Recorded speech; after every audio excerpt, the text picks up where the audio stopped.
théâtre d'un acte odieux avec un homme qui a fait subir un viol à un enfant talibé à la cité Gabon. Un acte qui remet sur la table la problématique du retrait des enfants de la rue. À suivre la réaction du directeur de la promotion et de la protection des droits de l'enfant dans ce journal. Lutte contre le terrorisme et l'extrémisme violent. Macky Sall invite les acteurs locaux à apporter leur contribution.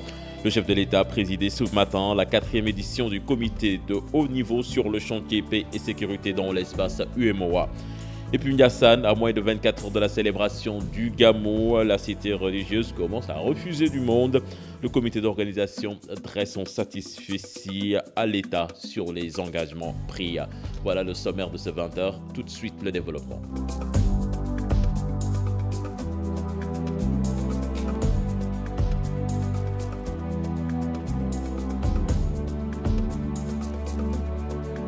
Bienvenue à toutes et à tous. Rufisque en talibé, victime d'un viol dans un bâtiment en construction. C'était ce matin à la cité Gabon. L'auteur des faits a été arrêté par la police selon la radio Futur Média. Malgré l'annonce en grande pompe du retrait des enfants de la rue, certains enfants talibés sont toujours dans la rue de Dakar et sa banlieue. Une couche donc souvent victime d'abus sexuels en état de fait qui semble discréditer l'opération de retrait initiée par l'État. Pour le directeur de la promotion et de la protection des droits de l'enfant, il reste beaucoup à faire pour l'atteinte des objectifs. Un sujet signé Fatima Touré et Youssou Baro. Souvent victimes de maltraitance, d'abus sexuels entre autres, les enfants de la rue subissent toutes sortes de violences. La dernière en date ce matin à Rufisque où un enfant de 8 ans a subi un acte contre nature. Et pourtant, depuis 2016, l'État du Sénégal avait annoncé le retrait définitif des enfants dans les rues. Aujourd'hui, la mesure peine à s'appliquer correctement au point que d'aucuns parlent d'échec. Nous avons appris des 2 retraits. Et après cela, nous avons reçu une énième directive qui nous exhorte à sortir définitivement les enfants de la rue. Aujourd'hui, nous sommes réunis autour d'un cadre de coordination et de suivi de ces directives. Cela ne s'adresse pas à un seul ministère. Cela nécessite une concertation, cela nécessite une planification. Pour ce faire, un plan stratégique va être mis sur pied. Objectif, éradiquer définitivement ce fléau. Cette feuille de route appelle à des concertations, à des rencontres de sensibilisation. Nous avons déjà démarré depuis pratiquement 2 mois avec les partenaires techniques et financiers, les organisations de la société civile. Nous allons parler, nous avons déjà pris contact avec la Fédération nationale des associations de maîtres coraniques.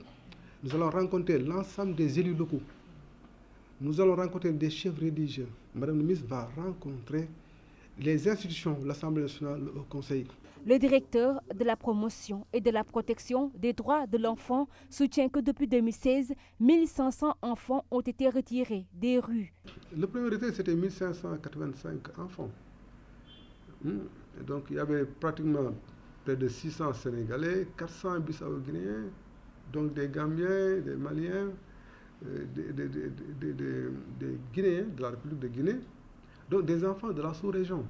Aujourd'hui, beaucoup pensent que le retrait des enfants des rues est un échec. Mais Nyoro Baïdiouf rassure en soutenant que le combat continue jusqu'à l'éradication totale de ce phénomène. Autre aspect de l'actualité, le député de l'APR, Seydina Fall alias Bougazeli, fait face aux enquêteurs à la section recherche de la gendarmerie à Colobane. Il serait mêlé à une affaire de trafic de faux billets. Hier, il a été cueilli chez lui par les éléments de la section recherche avant d'être finalement libéré. Et l'immunité parlementaire dans toute cette histoire, qu'en est-il vraiment? Est-elle applicable en cas de flagrant délit? Suivons là-dessus les explications de Maître Ousmane Sey, interrogé par Pape Faraning et Pape Sangoné Mbaye. L'immunité parlementaire, ce n'est pas l'impunité. Et que l'immunité parlementaire protège les députés dans l'exercice de ses fonctions. Mais il faut distinguer 2 cas. Le premier cas, c'est quand l'Assemblée nationale est en session. Quand l'Assemblée nationale est en session, le député ne peut être poursuivi, arrêté ou condamné que sur autorisation de l'Assemblée nationale. Le deuxième cas, c'est quand l'Assemblée ne siège pas hors session. Dans ce cas, le député est arrêté, poursuivi juger sur l'autorisation du bureau de l'Assemblée nationale. Maintenant, c'est facile parce que l'Assemblée nationale a une session unique d'octobre à juin. Mais en cas de flagrant délit, ces cas ne s'appliquent pas. Quand un député commet ce que l'on appelle le flagrant délit, il est jugé, poursuivi, arrêté et condamné comme tout citoyen ordinaire. Ces dispositions sont prévues par les articles 61 de la Constitution et 51 du règlement intérieur de l'Assemblée nationale. Le ministre de la Justice plaide pour une délivrance rapide des procès-verbaux en cas d'accident. Et la Malick Sall recevait l'Association nationale des personnes vivant avec un handicap. Compte rendu de cette cérémonie signé Habib Faye et Mardia. Il faut que ça cesse. Le garde des Sceaux s'indigne du nombre de morts sur les routes du Sénégal. Il appelle à la responsabilité des conducteurs. Il est temps qu'on arrête ce carnage-là. Il est temps pour vous, pour nous, pour tous. Parce que ce qui se passe, c'est un problème de responsabilité globale. Maître El Hadj Malick Sall a reçu l'Association nationale des personnes accidentées vivant avec un handicap. Le ministre compte prendre des mesures pour la délivrance rapide des procès-verbaux en cas d'accident. L'auteur d'un tel forfait doit être sanctionné de façon exemplaire. Et l'État doit être au diapason pour immédiatement venir au secours de cette victime-là.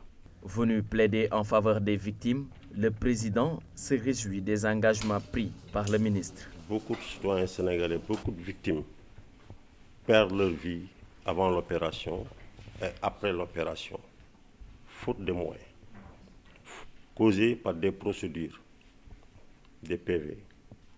Les risques sont d'autant plus majorés que nos citoyens, les Sénégalais, se comportent de plus en plus de façon totalement irresponsable. Cela a ému toute la communauté, même internationale. Il nous est revenu que le Sénégal est devenu l'un des pays les plus dangereux en Afrique à cause des accidents de circulation. Le ministre de la Justice invite par ailleurs les agences d'assurance à mieux indemniser les victimes avant d'interpeller le gouvernement à considérer davantage l'ANPAV. Et puis le syndicat des travailleurs du service des mines s'insurge contre les lenteurs liées au rendez-vous en vue de viser les véhicules. Pape Amadou Ndiaye, secrétaire général des acteurs nationaux et transnationaux, en parle au micro d'Aïssatou Paye et Youssou Baro. Lorsque vous sortez un véhicule, on vous donne un délai de 15 jours pour vous mettre en règle. Ce délai-là est fixé au départ, est faussé au départ. Parce que le service des douanes met 15 jours pour amener le CMC.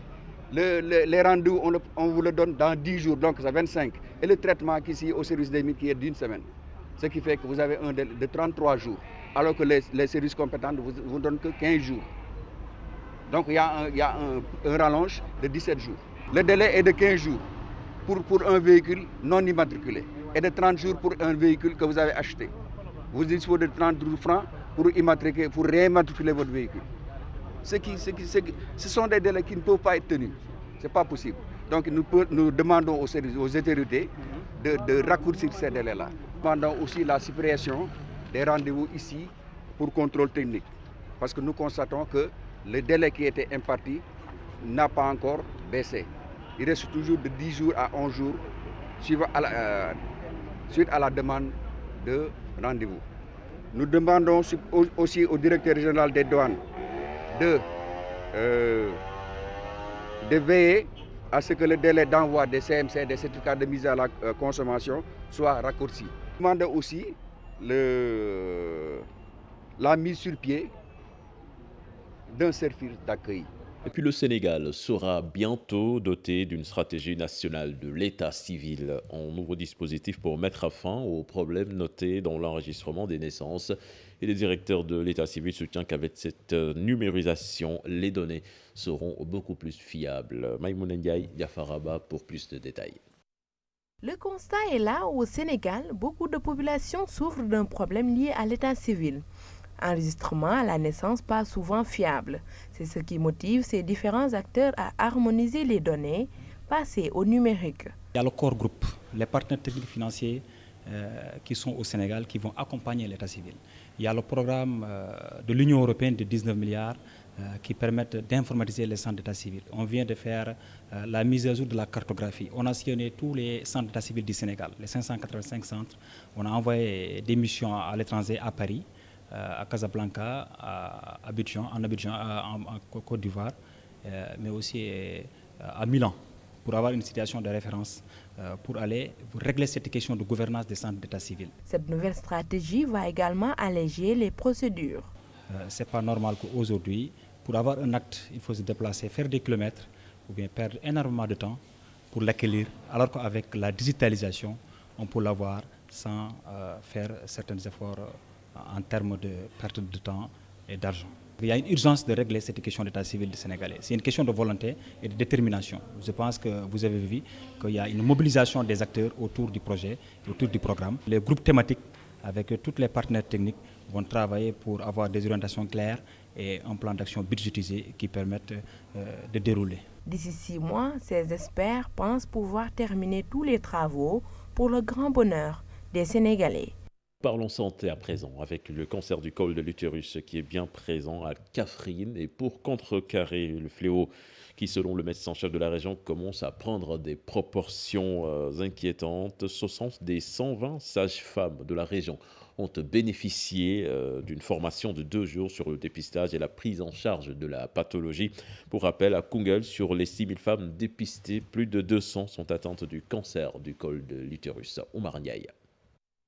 Elles sont au total 60 sages-femmes à bénéficier d'une formation sur le dépistage du cancer du col de l'utérus pour une meilleure prévention de la maladie. Cette formation est d'autant plus nécessaire que le cancer du col commence à prendre des proportions inquiétantes selon les autorités médicales. C'est grâce à l'appui de nos partenaires, mais grâce également à l'appui de la chaire de gynécologie et des districts voisins, que vraiment nous avons tenu de former 60 sages-femmes sur le dépistage et la prise en charge du cancer du col de l'utérus. Le médecin-chef renseigne dans la foulée que le ministère de tutelle a mis à la disposition de l'hôpital de Kaffrine un appareil de mammographie pour mieux faire face au cancer du sein et du col de l'utérus. Aujourd'hui, nous avons la chance vraiment d'être accompagnés techniquement et financièrement, mais également nous avons la chance d'avoir au niveau de l'hôpital de Kaffrine un appareil de cryothérapie et même un appareil de mammographie qui vont nous permettre en tout cas d'apporter notre contribution dans la prise en charge du cancer. Le cancer, en tout cas, du col et le cancer du sein, en tout cas, vu nos rapports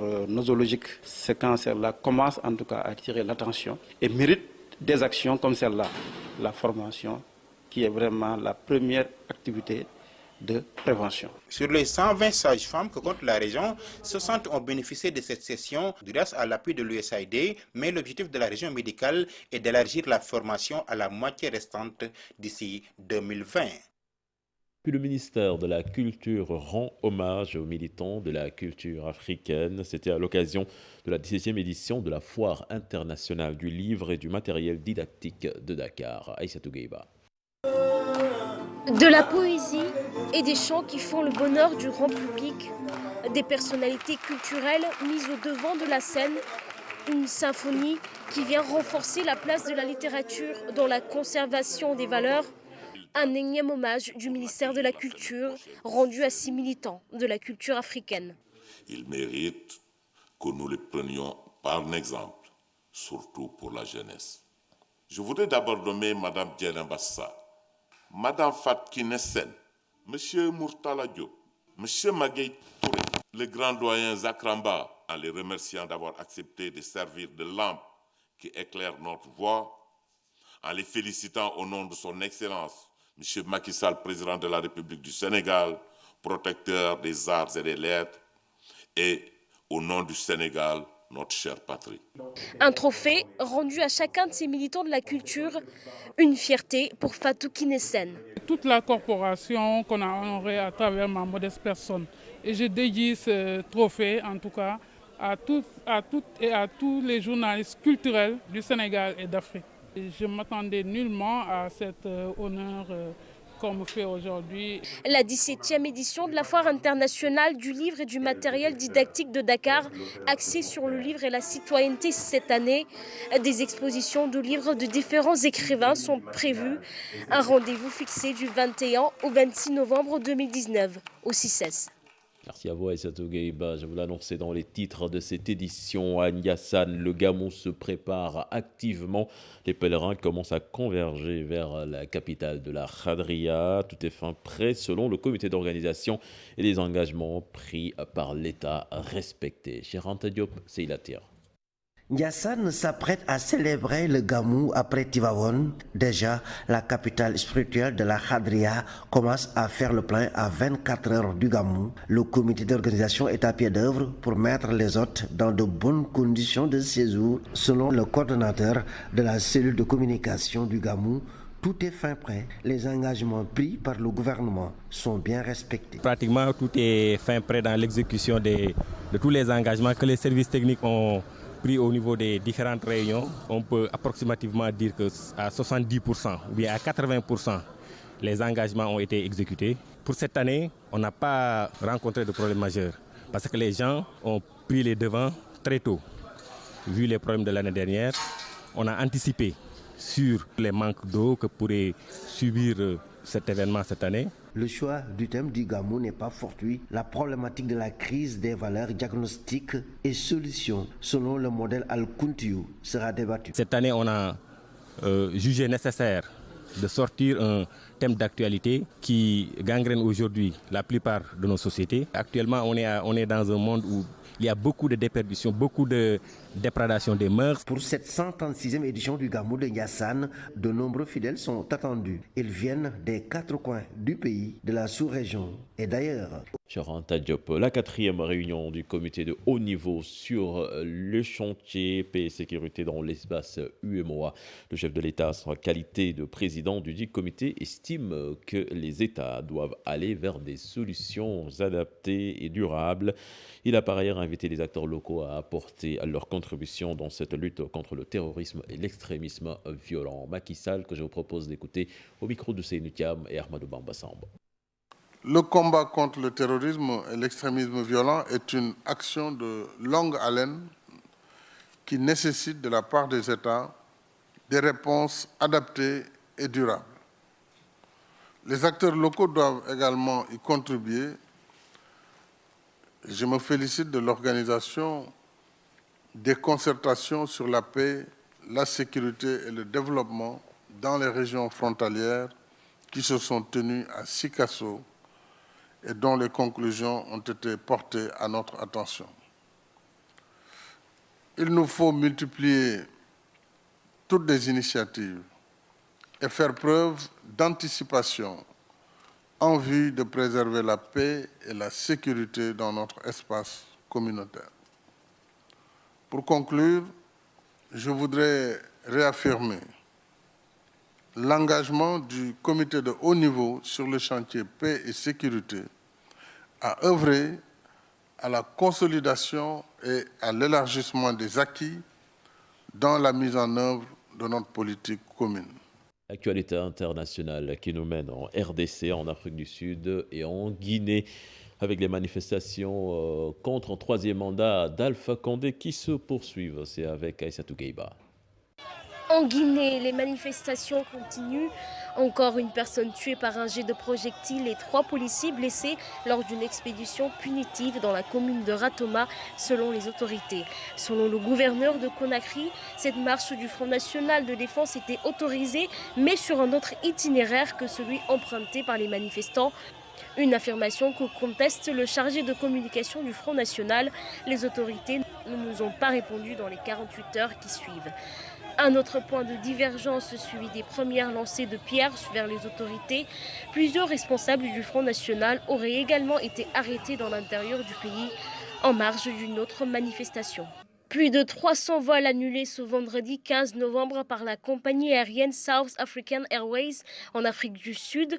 La principale cause est une grève des salariés de la compagnie aérienne. Les grévistes demandent des augmentations de salaire et un plan de suppression de postes.